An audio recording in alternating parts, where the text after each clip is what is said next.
تمام تر حکومتی کوششوں کے باوجود کورونا وائرس پر قابو پایا نہیں جا سکا۔ صوبے میں وبائی مرض کے باعث ایک اور ڈاکٹر جان بحق ہو گیا، جس سے مرنے والے ڈاکٹروں کی تعداد 25 ہو گئی۔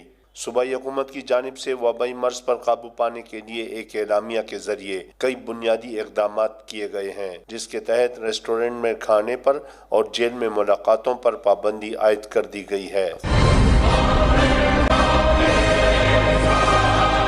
ملک بھر کی طرح خیبر پختونخوا میں کورونا کے وار تیزی سے جاری ہیں، جس سے عوام میں بھی خوف و ہراس پیدا ہو گیا ہے۔ حکومت کی جانب سے علماء کرام سے تعاون کی اپیل کے بعد شہر کی مساجد میں عوام کو احتیاطی تدابیر پر عمل کرنے کے اعلانات کیے گئے۔